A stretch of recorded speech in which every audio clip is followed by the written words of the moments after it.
Albert Einstein once said, "Everybody's a genius, but if you judge a fish by its ability to climb a tree, it will live its whole life believing that it is stupid." Ladies and gentlemen of the jury, today on trial we have modern day schooling. Glad you could come. Not only does he make fish climb trees, but also makes them climb down and do a 10-mile run. Tell me, school, are you proud of the things you've done?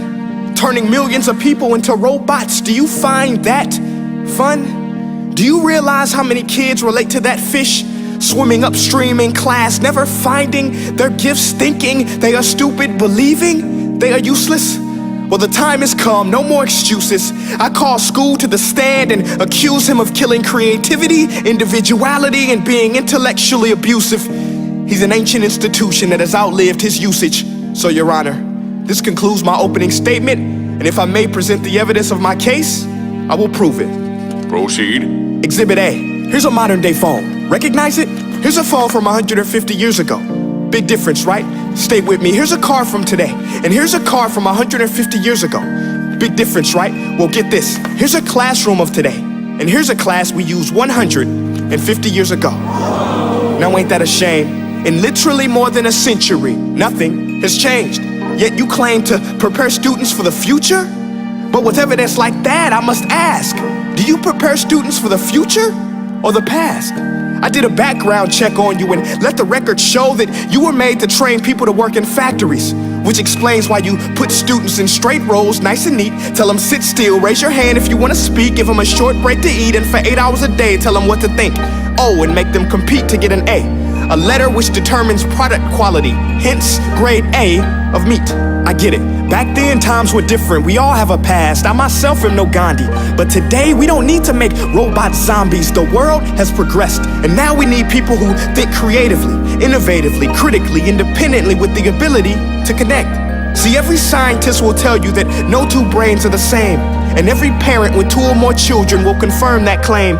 So please explain why you treat students like cookie cutter frames or snapback hats, giving them this one-size-fits-all crap. Watch your language. Sorry, Your Honor, but if a doctor prescribed the exact same medicine to all of his patients, the results will be tragic. So many people would get sick, yet when it comes to school, this is exactly what happens. This educational malpractice, where one teacher stands in front of 20 kids, each one having different strengths, different needs, different gifts, different dreams, and you teach the same thing the same way?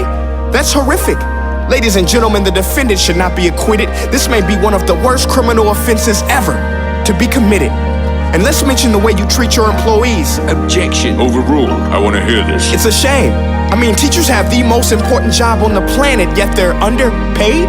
No wonder so many students are short-changed.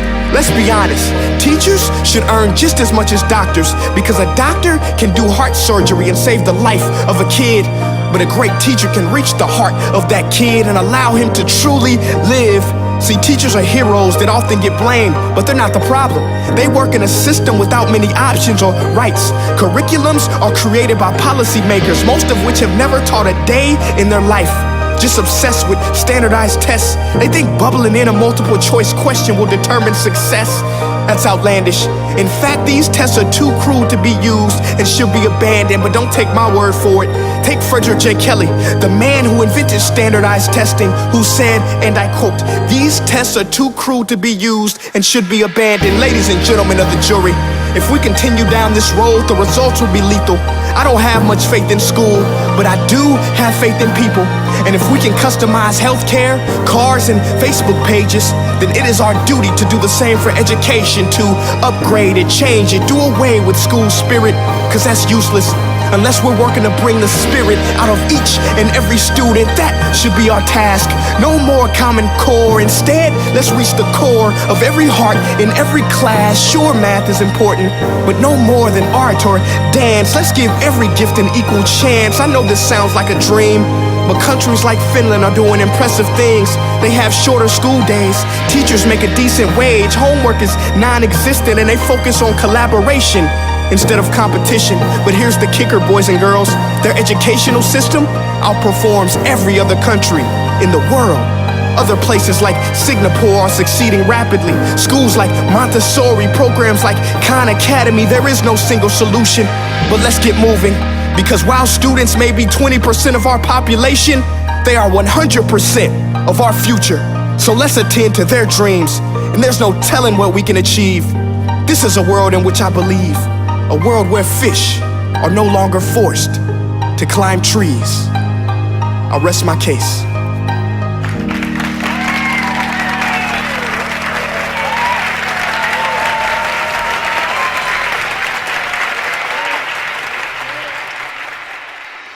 Hey guys, my name is Prince EA, and I want to say thank you so much for watching my video. But now, I want to know what you think. How can we together create a more efficient, effective, and just better future of learning?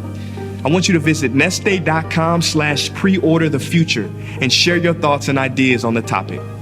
Peace.